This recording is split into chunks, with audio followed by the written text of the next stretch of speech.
오늘도 기도의 자리에 나오신 성도님들 환영하고 축복합니다. 사도신경으로 우리의 신앙을 고백하겠습니다.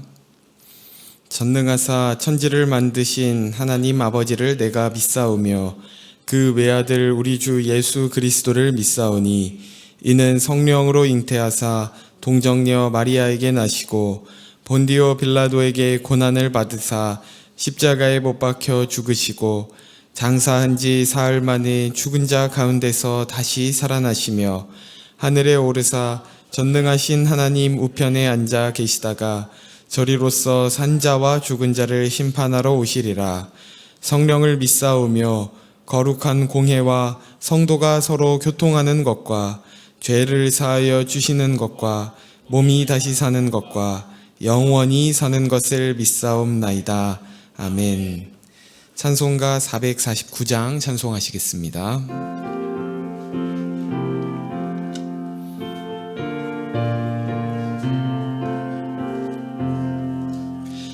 예수 따라가며 복음 순종하면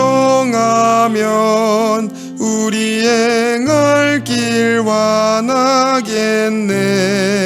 주를 의지하며 순종하는 자를 주가 늘 함께 하시리라.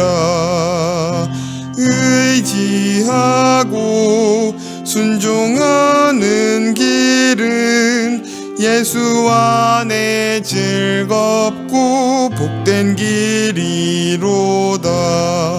해를 당하거나 우리 고생할 때 주가 위로해 주시겠네. 주를 의지하며 순종하는 자를 주가 안위해 주시리라. 의지하고 순종하는 길은 예수 안에 즐겁고 복된 길이로다. 남의 짐을 지고 슬픔 위로하면 주가 상급을 주시겠네.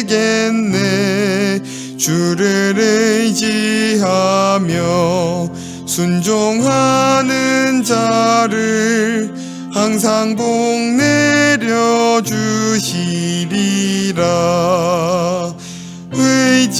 의지하고 순종하는 길은 예수 안에 즐겁고 복된 길이로다.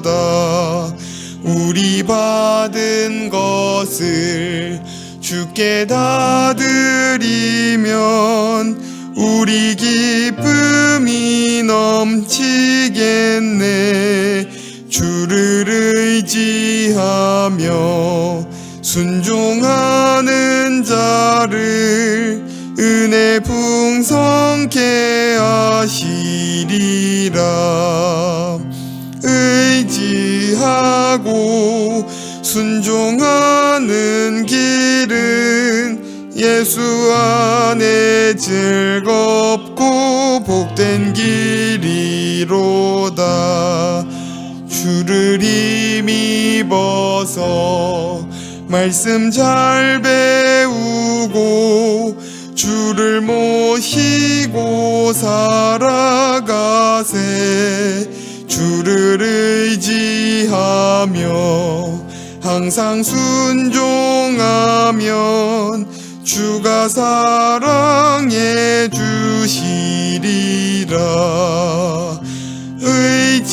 의지하고 순종하는 길은 예수 안에 즐겁고 복된 길이로다. 아멘. 오늘 우리에게 주신 하나님의 말씀은 마가복음 11장 1절에서 11절 말씀입니다. 마가복음 11장 1절에서 11절 말씀입니다. 한 절씩 교독하시겠습니다. 그들이 예루살렘에 가까이 와서 감람산 벳바게와 베다니에 이르렀을 때에 예수께서 제자 중 둘을 보내시며 이르시되 너희는 맞은편 마을로 가라. 그리로 들어가면 곧 아직 아무도 타보지 않은 나귀 새끼가 매어 있는 것을 보리니 풀어 끌고 오라. 만일 누가 너희에게 왜 이렇게 하느냐 묻거든 주가 쓰시겠다 하라. 그리하면 즉시 이리로 보내리라 하시니 제자들이 가서 본즉 나귀 새끼가 문 앞에 거리에 있는지라. 그것을 푸니 거기 서 있는 사람 중 어떤 이들이 이르되 나귀 새끼를 풀어 무엇 하려느냐 하매 제자들이 예수께서 이르신 대로 말한대 이에 허락하는지라. 나귀 새끼를 예수께로 끌고 와서 자기들의 겉옷을 그 위에 얹어 놓음에 예수께서 타시니 많은 사람들은 자기들의 겉옷을 또 다른 이들은 들에서 벤 나뭇가지를 길에 펴며 앞에서 가고 뒤에서 따르는 자들이 소리 지르되 호산나 찬송하리로다 주의 이름으로 오시는 이여 찬송하리로다 오는 우리 조상 다윗의 나라여 가장 높은 곳에서 호산나 하더라. 함께 읽겠습니다. 예수께서 예루살렘에 이르러 성전에 들어가사 모든 것을 둘러보시고 때가 이미 저물매 12 제자를 데리시고 베다니에 나가시니라. 아멘. 지난 시간엔 맹인 바디메오에 대해서 함께 살펴보았습니다. 그는 제자들의 어두운 영적 상태를 드러낼 뿐만 아니라 그들이 진정 구했어야 하고 봤어야 했던 것이 무엇이었는지를 보여주는 인물이었습니다. 일평생 비참한 삶을 살았던 바디메오였지만 그는 자신의 진정한 문제가 무엇인지를 정확히 알았고 그것을 해결해 주실 메시아이신 예수님을 알아보았습니다. 그래서 그는 그의 분명한 한계와 장애 속에서도 다윗의 자손 예수의 이름을 부르며 그 앞에 모든 것을 버려두고 기쁨으로 달려갔을 때 그의 눈이 떠졌을 뿐만 아니라 예수를 따르는 참 제자로 거듭나게 된 것이었습니다. 예수님과 제자들은 어느덧 예루살렘을 목전에 앞두고 있습니다. 그리고 예수님께서는 독특한 방식으로 그 입성을 준비하시는 장면이 나타나는데요. 1절을 제가 읽겠습니다. 그들이 예루살렘에 가까이 와서 감람산 벳바게와 베다니에 이르렀을 때에 예수께서 제자 중 둘을 보내시며 예수님과 무리들은 예루살렘 가까이에 있는 벳바게와 베다니에 이르렀다고 합니다. 벳바게는 베이트와 바게의 합성어인데요. 베이트는 집이란 뜻이고 바게는 어린 무화과라는 뜻이어서 벳바게는 어린 무화과의 집이라는 의미를 가진 마을인 것입니다. 무화과 나무가 많은 동네였던 것인지 본문 바로 뒤에는 예수님께서 열매 맺지 못한 무화과 나무를 꾸짖는 사건이 기록되어 있기도 하죠. 또 베다니라는 곳은 베이트와 아니아의 합성어로 가난한 자의 집 혹은 고난의 집이라는 뜻을 가지고 있는데요. 이것은 나사로가 부활하는 기적이 일어났던 동네이기도 합니다. 이처럼 예수님께서는 공생의 기간에 이 베다니를 자주 방문하시면서 마르다와 마리아의 집에 머물기도 하셨던 것이죠. 이러한 벳바게와 베다니에 이르렀을 때 예수님께서는 제자 둘을 보내시면서 조금은 이해하기 어려운 말씀을 하시는데요. 우리 2절과 3절을 함께 읽겠습니다. 시작. 이르시되 너희는 맞은편 마을로 가라. 그리로 들어가면 곧 아직 아무도 타보지 않은 나귀 새끼가 매어 있는 것을 보리니 풀어 끌고 오라. 만일 누가 너희에게 왜 이렇게 하느냐 묻거든 주가 쓰시겠다 하라. 그리하면 즉시 이리로 보내리라 하시니. 맞은편 마을로 가면 그곳에 나귀 새끼가 한 마리 묶여 있을 것인데 그것을 풀어서 끌고 오라고 말씀하십니다. 제자들은 나귀의 주인이 누구인지도 모르는데 일단 그곳에 가서 나귀부터 찾아야 하는 상황인 것이죠. 또 예수님께서 말씀하시는 맥락을 보아하니 그 주인과 사전에 조율이 되지도 않은 그런 상황인 것입니다. 나귀 주인의 입장에서도 이것은 참 난감한 얘기이죠. 그런데 예수님은 이런 제자들의 당황스러움과 난처함을 이미 알고 있듯이 누가 너희에게 왜 마음대로 나귀를 끌고 가느냐라고 하면 주가 쓰시겠다라고 말하라는 겁니다. 그러면 즉시 나귀를 보내줄 거라는 것이죠. 여기서 예수님의 범상치 않은 모습이 나타납니다. 먼저 예수님은 맞은편 마을에 가시지도 않고 그곳에 나귀 새끼가 묶여 있을 것을 미리 아셨다는 겁니다. 이것을 우리는 예지라고 하는데요. 예수님께서는 참 인간이시지만 동시에 참 하나님이시기 때문에 직접 몸으로 경험하거나 감각하지 않은 것에 대해서도 미리 다 알고 계시는 것입니다. 이러한 하나님의 예지가 오늘 우리에게도 큰 위로가 되는 것은 그분이 우리의 모든 것을 아시는 분이 되기 때문입니다. 그분은 우리의 연약함을 아시고 그래서 우리의 실수와 실패도 아십니다. 뿐만 아니라 그분은 우리의 가능성과 우리의 미래 또한 아시는 분이십니다. 주님께서 우리의 모든 것을 아실 뿐만 아니라 그런 우리를 당신의 최선의 길로 인도하시는 분이기 때문에 우리는 언제나 우리의 모든 걱정과 두려움들을 주님께 맡기고 그분 안에서 살아갈 수 있는 것이죠. 또한 여기서 예수님은 자신을 주라고 표현하시는데요. 주는 헬라어로 퀴리오스입니다. 이것은 주인, 통치자, 권세자라는 의미를 갖는데요. 이 표현이 구약에서 사용될 때는 하나님의 절대적인 주권과 통치를 강조하는 호칭이기도 합니다. 주님께서는 그분의 주권을 가지고 모든 역사를 세밀하게 이끌어 가시는 분이십니다. 이 나귀 새끼 한 마리를 부르시는 것도 그분의 섭리 안에 있는 것이죠. 그런데 우리는 이 말씀을 보며 이런 의문을 가질 수 있습니다. 하나님의 절대 주권 앞에서 이 나귀 주인은 어쩔 수 없이 자신의 나귀를 내어드려야만 했냐는 것이죠. 그러나 사실 이런 생각 자체가 하나님의 주되심을 온전히 인정하지는 못한 것입니다. 왜냐하면 모든 만물이 다 주에게서 나온다고 하신 말씀처럼 이 나귀는 나귀 주인의 것이 아니라 본래 하나님의 것이기 때문입니다. 그리고 그 나귀를 다시 주님께 돌려드려 그가 예루살렘 입성에 사용하시는 것은 이 주인에게나 나귀에게도 매우 영광스러운 일이었습니다. 우리가 이러한 하나님의 절대적인 주권을 인정하여 주께서 쓰시겠다고 할 때 우리에게 맡기신 모든 것을 기쁨으로 드릴 수 있는 저와 여러분이 되기를 소원합니다. 계속해서 4절부터 6절을 제가 읽겠습니다. 제자들이 가서 본즉 나귀 새끼가 문 앞 거리에 매어 있는지라 그것을 푸니 거기 서 있는 사람 중 어떤 이들이 이르되 나귀 새끼를 풀어 무엇하려느냐 하매 제자들이 예수께서 이르신 대로 말한데 이에 허락하는지라.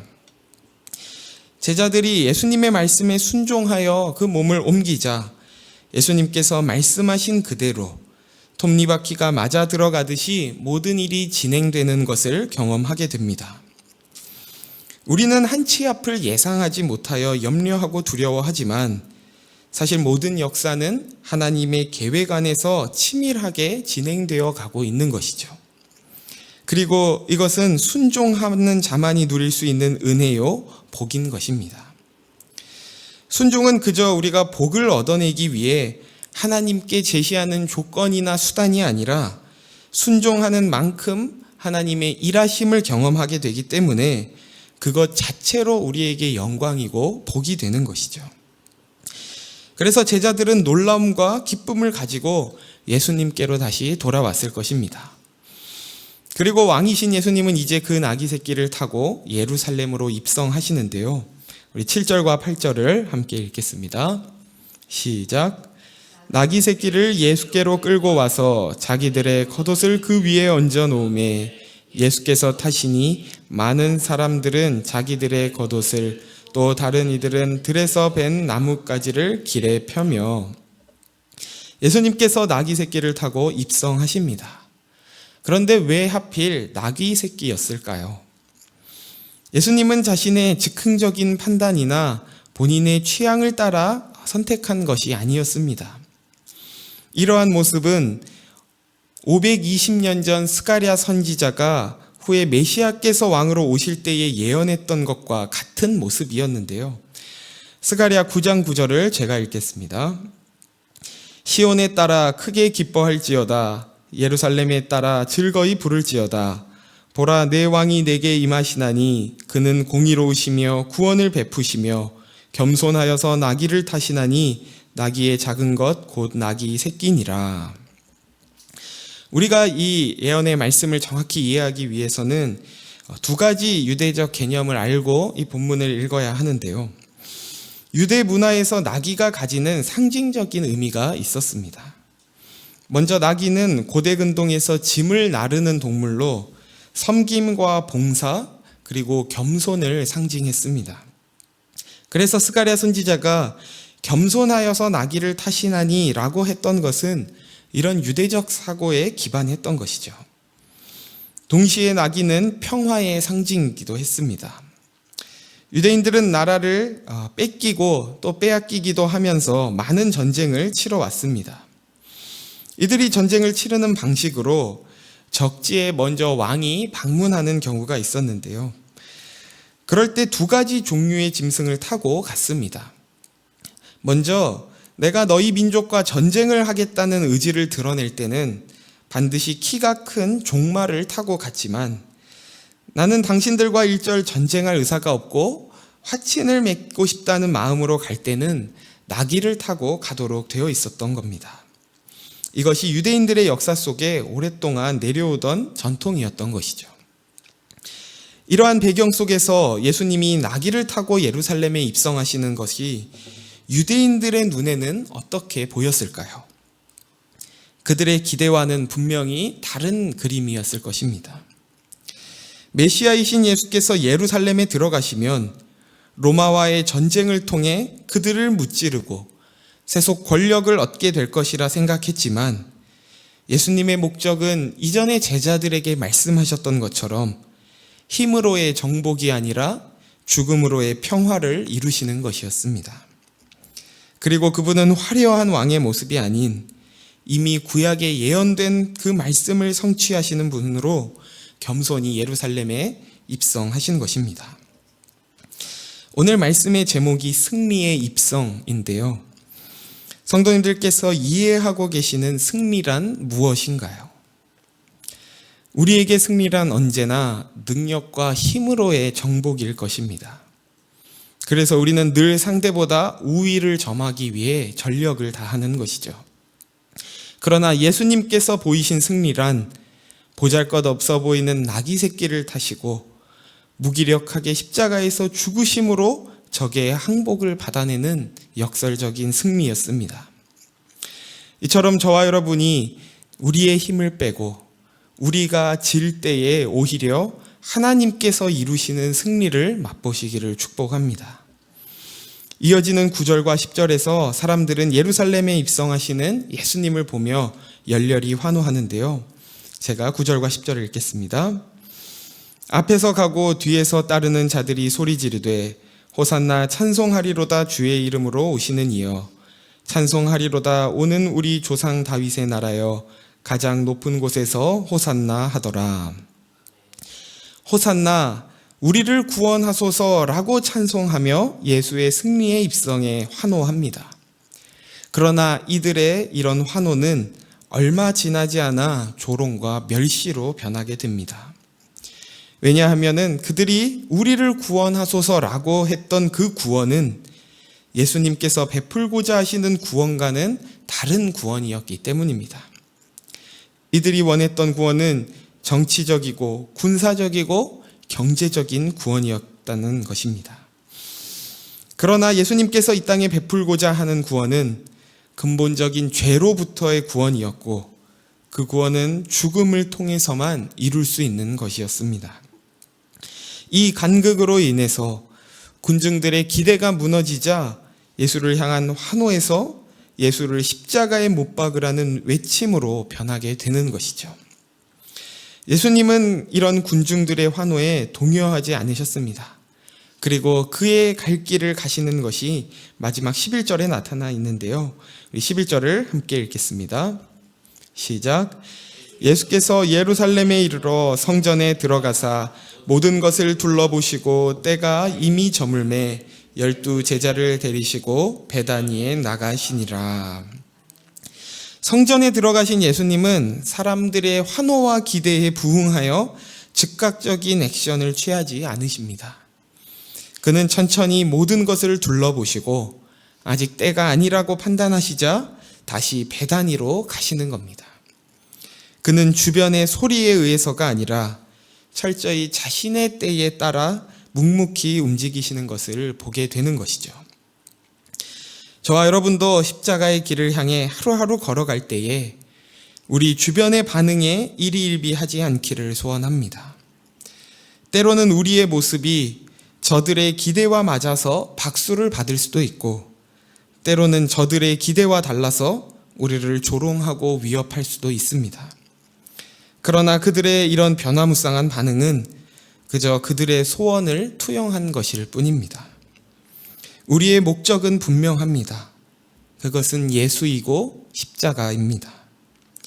저와 여러분이 오직 우리를 죄로부터 구원하시기 위해 예루살렘으로 입성하시는 겸손의 왕, 평화의 왕이신 예수님만을 바라보며 오늘 우리에게 주어진 길을 묵묵히 그리고 담대히 걸어가시기를 예수님의 이름으로 축원합니다. 시간 말씀을 생각하며 3가지 기도 제목으로 함께 기도하길 원하는데요. 먼저는 주님의 주권과 섭리를 인정함으로 주께서 쓰시겠다고 할 때 기꺼이 우리의 삶을 주님께 드리게 해달라고 기도합시다. 두 번째로는 예수께서 군중의 반응에 흔들리지 않고 하나님의 방식과 때를 따라 십자가를 향해 걸어가신 것처럼 우리를 부르신 삶의 자리에서 묵묵히 주님만 따르게 해달라고 기도합시다. 마지막으로는 이웃과 나라와 민족을 위해서 기도하길 원하는데요. 건강과 경제의 어려움을 겪는 이웃들을 위로하시고 그들을 돕는 손길을 보내달라고 우리 나눈 이 3가지 기도 제목을 가지고 함께 기도로 나아가시겠습니다. 하나님 아버지 감사합니다. 우리에게 영원한 승리를 주시기 위해 예루살렘으로 입성하시는 그 주님의 이름을 찬양합니다. 주님께서 예루살렘에 입성하실 때에 우리가 기대했던 모습과는 다르지만 주님의 때를 따라 주님의 주권과 주님의 섭리 안에서 그 모든 일이 진행되어져 감을 봅니다. 하나님, 그 모든 것이 하나님의 뜻 아래 있음을 우리가 겸손히 인정하게 하시고 그 주님을 우리가 함께 찬양하며 주의 길을 따라가는 자들이 되도록 우리를 붙들어 주시옵소서. 하나님의 모든 주권과 섭리 안에 우리의 삶이 있음을 알게 하셔서 주님께서 쓰시겠다